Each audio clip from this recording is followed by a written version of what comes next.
Bueno, Volviendo. Por las dudas, si hacen alguna pregunta, mi compu no tiene micrófono ni cámara, por eso tengo que esperar a prender el celular. Si alguien dijo algo, no lo escuché. Sigo dando ingreso a todos. Y ahora retomamos. Acá está Checha, Sofía, Ignacio, Nahue. ¿Me queda alguien? No. Enseguida se reconectan todos. No vi cuántos éramos. 25, creo. Bueno, muchas gracias.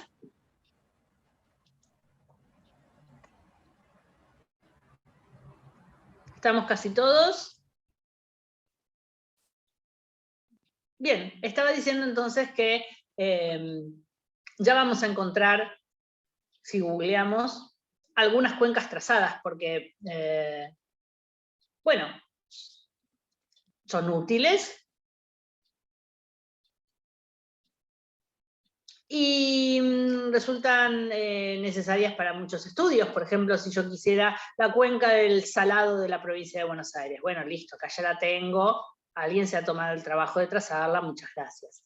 Pero tengamos en cuenta que la cuenca se define por objetivo. Es decir, soy yo el que tiene que elegir la cuenca, el punto. Y si yo estoy, por ejemplo, estudiando en la zona de Junín, a mí no me va a interesar lo que pasa en toda la cuenca del río Salado, porque el agua no sube.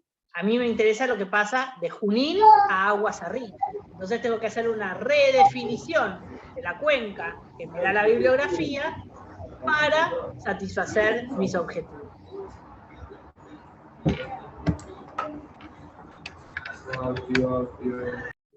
Estos audios que quedaron abiertos, muy bien.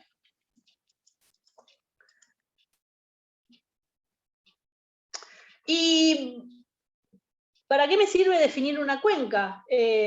Bueno, hagamos un ejercicio práctico o de vuelta, en vez de hacer un viaje imaginario, hagamos un trabajo imaginario. Supongamos que nos han invitado a participar de una investigación que está ubicada en nuestro rincón noroeste del país. ¿Se ubican donde estamos? Miren, aquí está la localidad de La Quiaca, así que estamos en el límite casi con Bolivia y también con Chile. Aquí está la parte de el Chaco Oriental, las Yungas. Sí, Chaco Oriental estaría más al este, acá estamos en Yungas, y nos invitan a trabajar en un estudio de Laguna de los Pozuelos, aquí en la Puna Jujeña. Laguna de los Pozuelos, uno de nuestros parques nacionales, que alberga una enorme población de flamencos andinos. ¿Cómo no nos va a dar ganas de ir a estudiar esta hermosa laguna?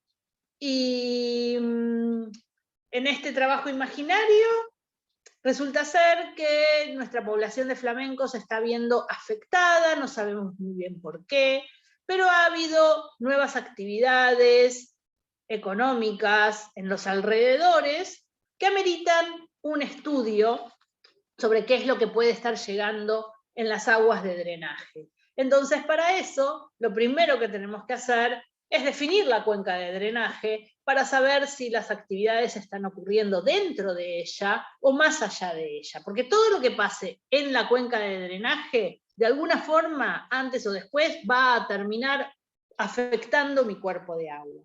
En cambio, lo que pase más allá de la línea de divisoria de aguas no va a llegar a mi zona objeto. Podría llegar, como decíamos al principio, subterránea o aérea, pero no directamente con las aguas de drenaje. Así que ahora que nosotros estamos estudiando las cuencas de drenaje superficial, vamos a trazar la cuenca como ejemplo de esta laguna. Porque, como decíamos, tenemos acá, en esta zona, no demasiado lejos, una explotación de litio. Está bien, es una de las grandes cosas que estamos vendiendo en este momento, explotando, exportando, así que es un elemento muy valioso, pero atención con la explotación de litio, podría estar usando algunos solventes que lleguen hasta la laguna. En cambio, en la zona norte acá tenemos una explotación no de un salar de litio, sino de una salina. Una zona en donde se explota cloruro de sodio, capaz que se están salinizando las aguas de drenaje y podrían estar llegando entonces y afectar nuestra laguna de los Pozuelos. Entonces, vamos a hacer el primer trabajo que corresponde hacer, que es delimitar la cuenca de drenaje. Y aquí tengo entonces ya abierta la capa de ríos. Oh, qué pobrecita que se ve, celestita, en el fondo marrón del paisaje, no veo nada. Le saco el paisaje, ahí está, a ver. Entonces, identifico el cuerpo de agua, la laguna de los Pozuelos, y veo que llega del escurrimiento, vean ustedes, de zonas bastante alejadas. Oh, podría estar entonces la mina de litio. ¿Qué pasa acá? Remonto este río, esta parte, aportará aguas este colector o no? A veces no me alcanza con ver los ríos y necesito también observar el relieve. Con el relieve, ya sea con esta representación o con las curvas de nivel, entonces puedo hacer un verdadero trazo de las líneas divisorias de aguas. Y lo que no sabía si cruzaba o no cruzaba, la visión más neta que me dan las alturas representadas con las curvas de nivel, me permite entonces definir claramente los límites de la cuenca de drenaje. Ese es el ejercicio que van a hacer ustedes en el trabajo práctico. Y trabajando, entonces, puedo definir que es este filo de sierras el que aporta, el que me marca el límite del aporte desde el este. Estas otras sierras, a pesar de que hay algunas sierras adentro, no, son estas las que marcan el límite de la cuenca de drenaje. ¿Y dónde estaban mi salar y mi salina? Ah, me doy cuenta, el salar queda fuera de la cuenca de drenaje, no estaría afectando directamente a mi escorrentía. En cambio, la salina, a pesar de que queda atrás de las montañas, igual sus aguas de drenaje llegan a la laguna y por lo tanto se transforman en un punto de alerta, o por lo menos de interés, porque sus aguas están llegando. Lo que pasa acá, pasa en la laguna. Así que vaya si es importante siempre trazar la cuenca de drenaje cada vez que tengo que abordar el estudio ambiental de cualquier cuerpo de agua. Estamos contestando las dos grandes preguntas. ¿De dónde viene el agua? Delimito la cuenca de drenaje. Y luego vamos a empezar a contestar la otra gran pregunta. ¿Cómo son esas aguas de drenaje? Para terminar, ¿cómo lo delimitamos? Entonces, estuvimos trabajando en zona de relieve accidentado y decíamos, no parece tan difícil, me animo a hacerlo. En zonas de llanura, las cosas son bastante complicadas. Aquí estamos en la provincia de Buenos Aires, vemos que la pampa ondulada, la pampa serrana tienen un drenaje ordenado y definido. La zona central, pampa arenosa, pampa alta, o como querramos llamarla, no tiene encausados, no tiene organizado su drenaje. Su pendiente es tan baja, es tan plano y tan horizontal el relieve, que no se organizan ríos. Las lluvias que caen saturan el suelo, en parte percolan en profundidad, pero cuando manan en superficie, no ocurre esto que decíamos antes de que se desplazan. Se quedan en zona, anegan, provocan inundaciones que no son por desborde de un río, sino que son por saturación del suelo. La mayor parte del agua se va por evapotranspiración de las plantas, por evaporación directa o por infiltración profunda hacia las napas. Pero aquí, trazar cuencas de drenaje, te la regalo. Es sumamente difícil. Las cuencas son muy dinámicas. Basta que llueva un poco más, un poco menos, para que se unan cuencas distintas o se separen, y entonces el trazado de la cuenca y el decir de dónde viene el agua es algo más complejo de contestar.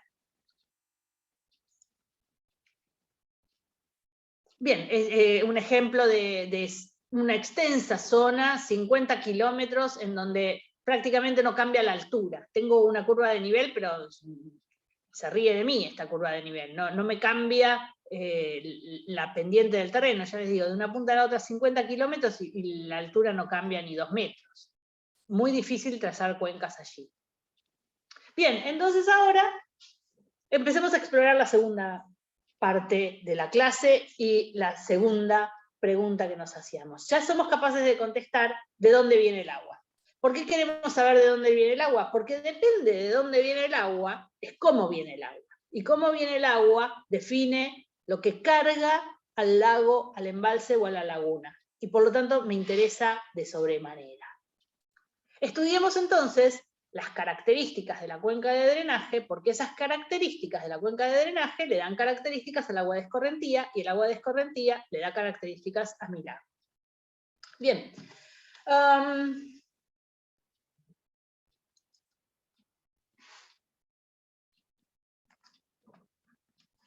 Si volvemos a la idea del ciclo del agua, entonces, que ya nos habíamos dado cuenta de que, sí, está bien, el ciclo del agua es la forma en que empieza la ecología acuática, porque yo tengo que tener esta idea de dinámica del agua en la biosfera y en la hidrosfera. Y ahora le estamos prestando especial atención a esta parte del ciclo del agua.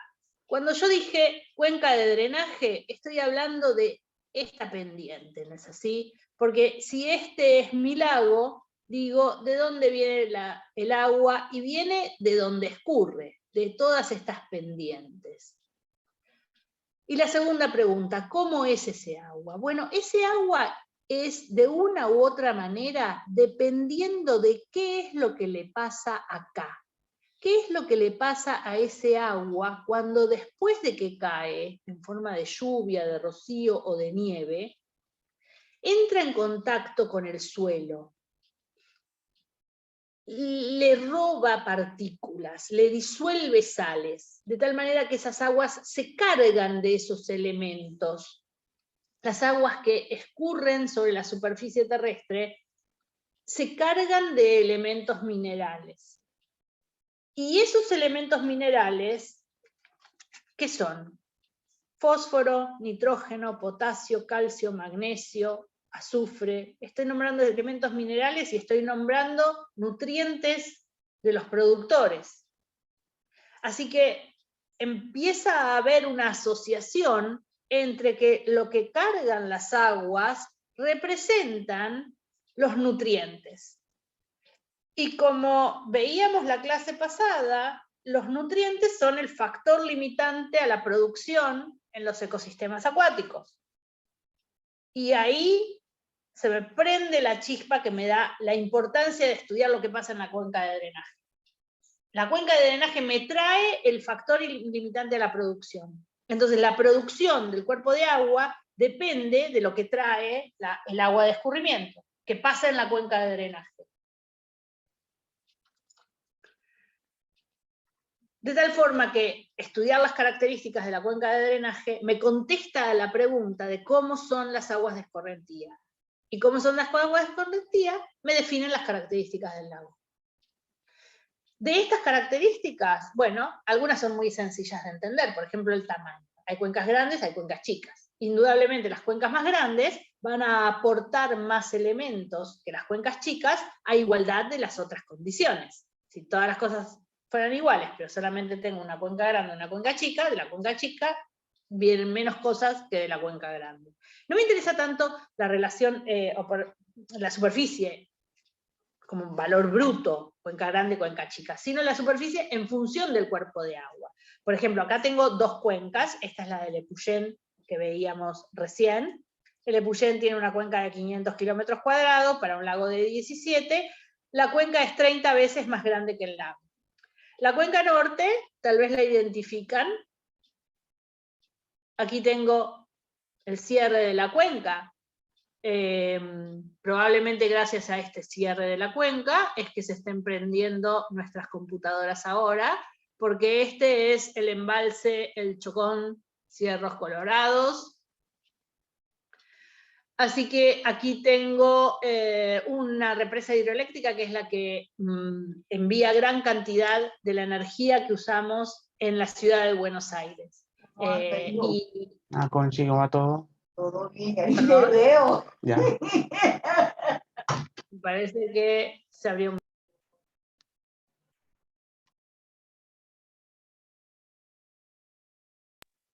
Cosas que pasan. Entonces estábamos comparando cuencas de drenaje.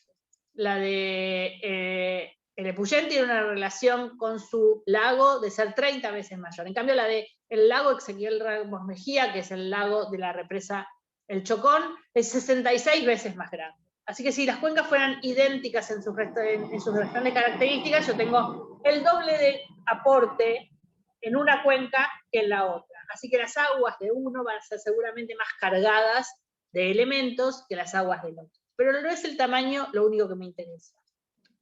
También me interesa la pendiente. La pendiente del terreno es la inclinación del plano inclinado. Y esta inclinación es lo que le da velocidad a la escorrentía, y velocidad para las aguas de escorrentía es fuerza de erosión y fuerza de arrastre.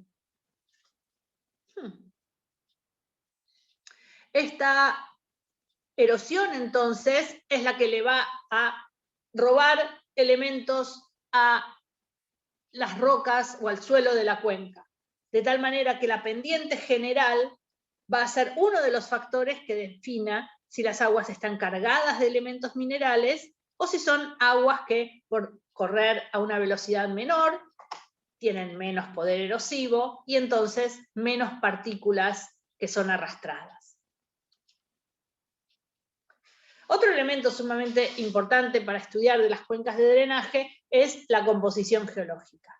En la composición geológica nos interesan muchas cosas. El tipo de roca subyacente, nos interesa también el tipo de suelo y también la antigüedad, porque las rocas que han sido formadas en los tiempos precámbricos o en el Paleozoico ya han cedido casi todos los elementos a las aguas de escorrentía. De tal manera que hoy en día salen salen relativamente menos partículas y sales de esas rocas antiguas que de rocas iguales, pero jóvenes. Decíamos que de la composición geológica nos interesa el tipo de roca también, porque la solubilidad de los elementos es distinta. Por ejemplo, rocas que tienen matriz cristalina son mucho menos solubles que aquellas que tienen matriz amorfa.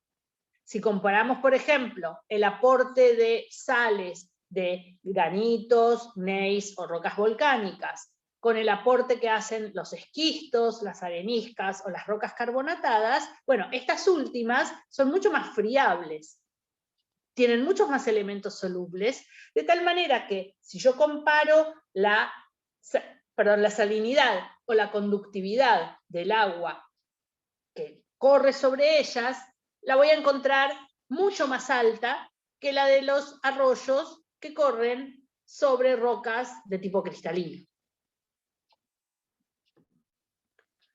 Los suelos se comportan de manera similar. Hay suelos más friables por ser jóvenes o por tener arcillas que no los estructuran bien o por haber perdido sus arcillas, que indudablemente van a ser más fáciles de erosionar que aquellos que tienen una textura franca o que están bien estructurados. Vemos algo que entonces es como una visión nueva respecto de lo que habían estudiado antes. Siempre ustedes, estudiando el ambiente terrestre, habían visto pérdida, pérdida, pérdida. Acá lo que vemos es que lo que pierde el ambiente terrestre llega al ambiente acuático. ¿Sí? Entonces, esta erosión del suelo implica carga del agua.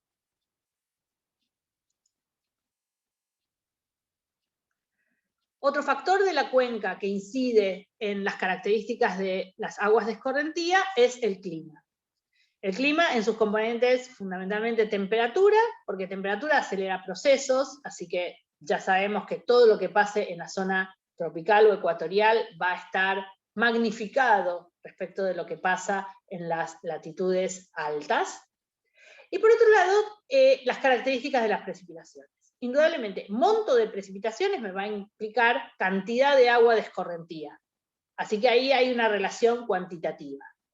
Pero también la intensidad de las precipitaciones es importante porque aquellas lluvias que son repartidas a lo largo de todo el año, lluvias suaves, son lluvias de poco poder erosivo. Por ejemplo, estas lluvias que estamos teniendo ahora en la ciudad de Buenos Aires son lluvias suaves. En cambio, las lluvias de los ambientes semiáridos, que son concentradas, que son en forma de tormenta, impactan al suelo con mucha más fuerza y por lo tanto son capaces de una erosión mucho mayor.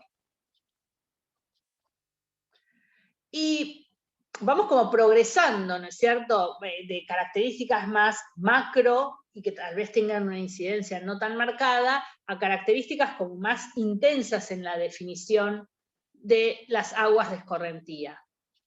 Bueno, sobre el clima, lo que decíamos recién, con un ejemplo, por ejemplo, para ver que las aguas de escorrentía de mayor salinidad, es decir, las que tienen más sales robadas de los suelos y las rocas, son aquellas de ambientes semiáridos, y notablemente la baja concentración típica de las selvas, debido sobre todo a la antigüedad. Las selvas están montadas sobre cratones muy antiguos y además tienen suelos lavadísimos. Es decir, ya no les queda nada por perder. Acuérdense lo que aprendemos, lo que sabemos de las selvas. Todos los nutrientes están en la vegetación. Los suelos no tienen nutrientes, las aguas que corren por esos suelos no cargan nutrientes. Son también aguas de muy baja salinidad o conductividad eléctrica. Y decíamos entonces que estamos llegando a las variables que se nos hacen como más protagonistas de la definición de lo que le pasa a la escorrentía. Y llegamos entonces a la cobertura vegetal. La cobertura vegetal, que si está, protege el suelo, y si no está, lo deja expuesto a la erosión. Cuando la lluvia es interceptada por un dosel arbóreo o por una densa cobertura de pastizal, las hojas retienen gran parte de esa agua. De tal manera que hay una evaporación directa desde las hojas, le quito impacto de agua al suelo. Además, el impacto está suavizado por la intercepción mecánica de las hojas y por el escurrimiento en los troncos.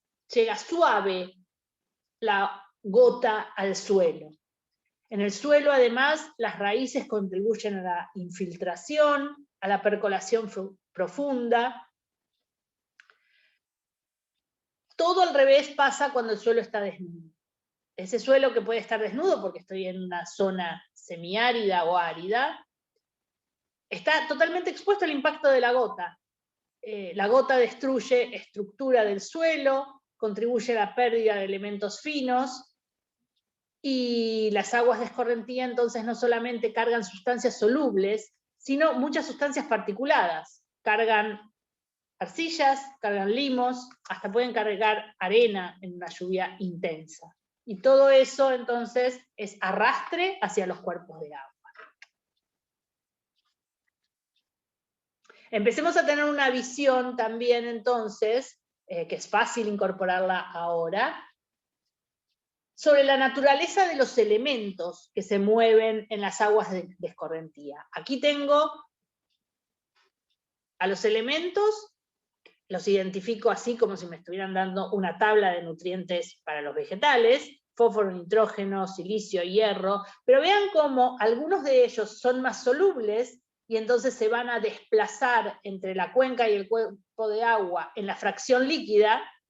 Acá lo tengo a el nitrógeno, el azufre, el potasio, el calcio, todos elementos que se mueven más bien en la matriz líquida de la escorrentía, y otros como el fósforo o el hierro, que son más insolubles, son menos móviles, y se mueven asociados, absorbidos a las partículas que arrastra la escorrentía. Bien, hecho todo este análisis entonces,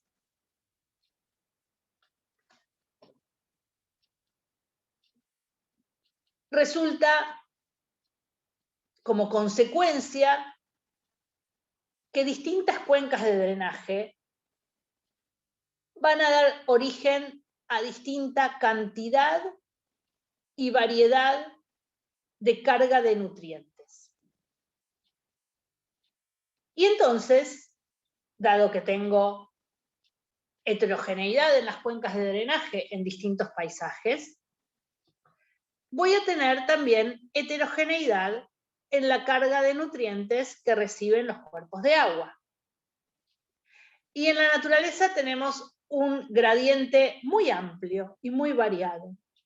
Desde aquellos cuerpos de agua que están asociados a cuencas que pueden ser chicas o planas o antiguas o cristalinas o muy cubiertas de vegetación y que por lo tanto todas esas características se van a conjugar en una baja carga de nutrientes, u otras cuencas que pueden ser grandes o muy inclinadas o con baja cobertura vegetal o con suelos muy fértiles, y todas esas características se van a juntar en una alta cuenca de nutrientes, en las aguas de escorrentía y también en los cuerpos de agua. De tal manera que si yo me voy a los polos del gradiente de posibilidades de cuerpos de agua, voy a tener algunos de ellos con alta carga de nutrientes y otros de ellos con baja carga de nutrientes. Y retomamos entonces el concepto que dijimos que íbamos a seguir definiendo desde la primera clase en adelante, que es el concepto de estado trófico. Un concepto que excede a la idea solamente de carga de nutrientes. Porque siendo los nutrientes los limitantes de la producción biológica, el concepto de estado trófico es un concepto de productividad. Es el nutriente que limita la producción. Entonces, si yo tengo pocos nutrientes, voy a tener un ambiente poco productivo. Y si tengo muchos nutrientes, voy a tener un ambiente muy productivo. Esta idea que parece tan fácil, tan boba, tan sencilla, es crítica para definir al lago, porque su estado trófico es la identidad del lago. Si yo en un ambiente terrestre tengo que saber las precipitaciones para saber si estoy hablando de un matorral xerófito o una selva en galería, en el ambiente acuático tengo que saber la concentración de nutrientes para saber si estoy hablando de un lago productivo o de un lago poco productivo. Habiendo un gradiente, resulta práctico darle nombre a los extremos. Y en nuestro caso, la palabra trófico se transforma en el sufijo. Y como prefijo usamos una idea de poquito. Oligotrófico son los lagos que tienen pocos nutrientes y por lo tanto son poco productivos. Sus aguas están vacías de productores, por lo tanto son transparentes y azules. Y del otro lado del gradiente, en el extremo de alta carga, tengo los lagos que, por ser cargados de nutrientes, son productivos. Dan origen a muchas algas del fitoplancton, tantas que el agua es turbia y más bien de color verdosa.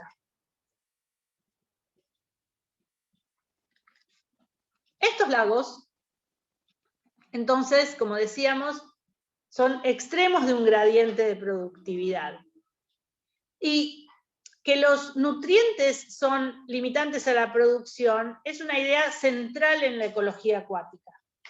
Es una idea además que ha tenido muchas décadas y mucho esfuerzo de investigación. Acá en esta foto estamos viendo un ejemplo de un trabajo de investigación muy intenso y que prosigue en Canadá, estudiando la influencia de los nutrientes en los cambios que devienen cuando un cuerpo de agua pasa de ser poco productivo a muy productivo. Estos dos lagos, que eran hermanos por compartir características de cuenca de drenaje, entonces los dos eran oligotróficos.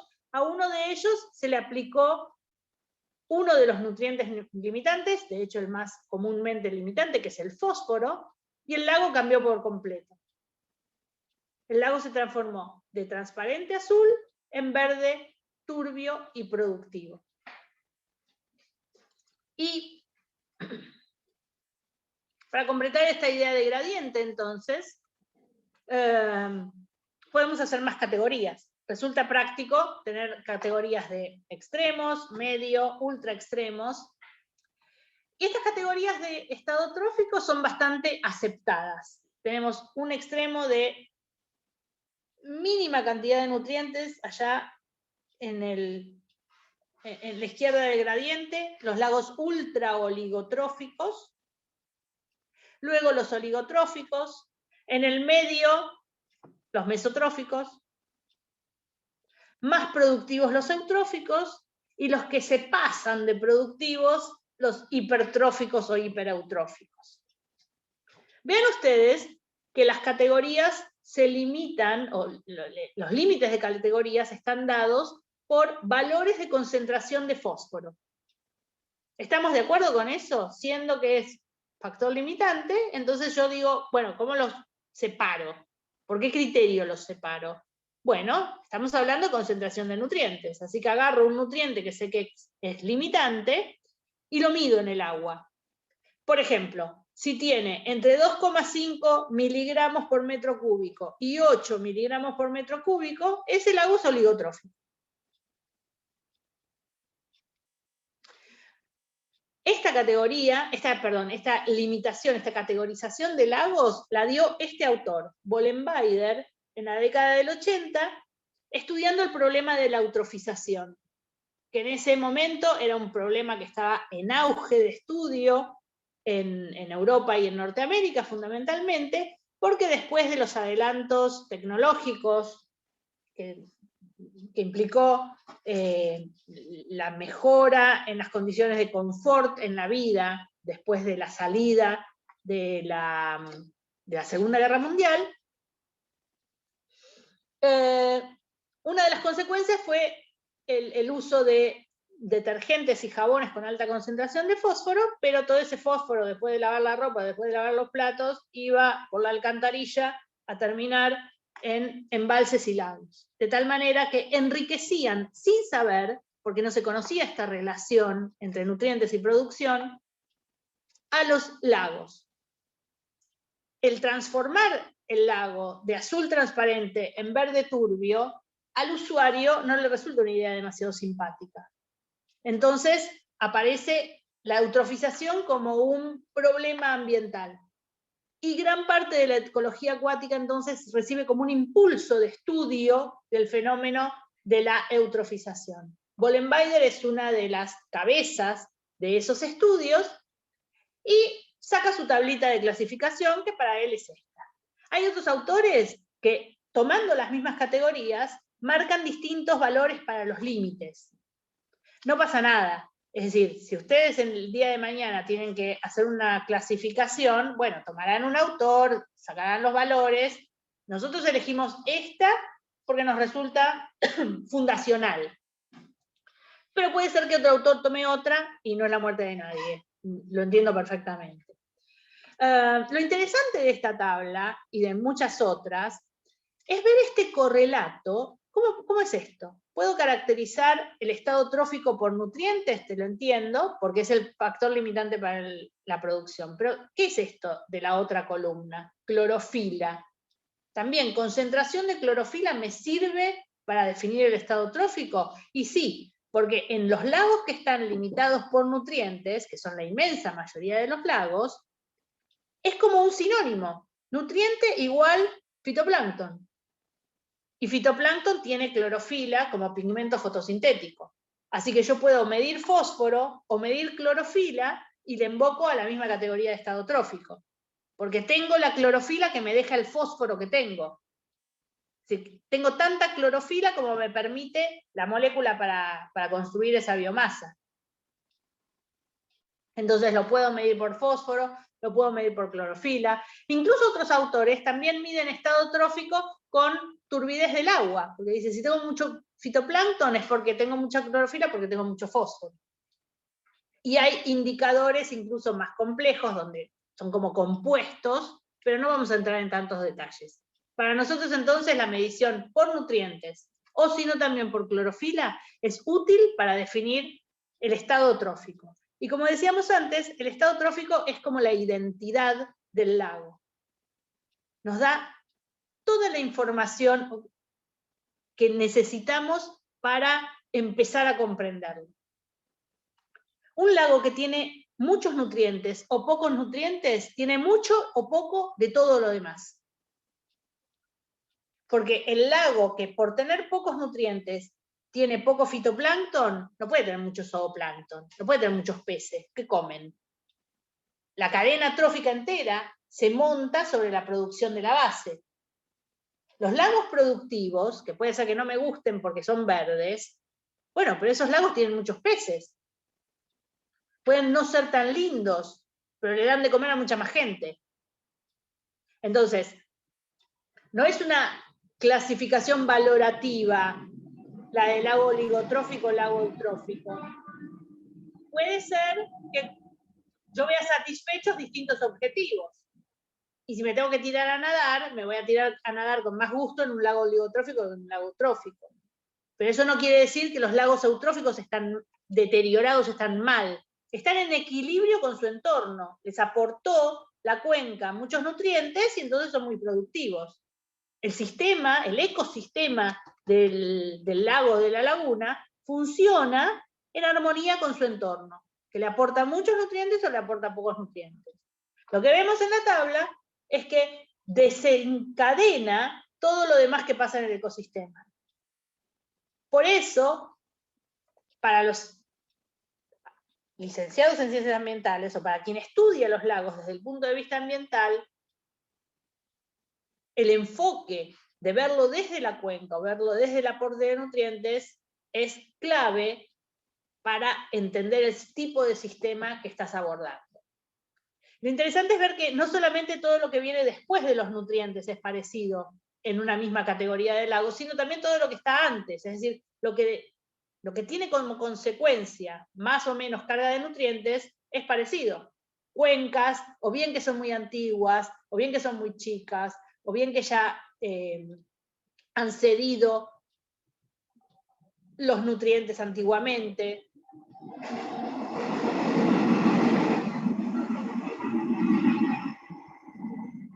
Y en este gráfico, en esta tabla, dejé a un lado, por ahora, el análisis de otros lagos que vean ustedes que no son ni oligotróficos ni eutróficos, ni ninguna de esas categorías intermedias, sino que son distróficos.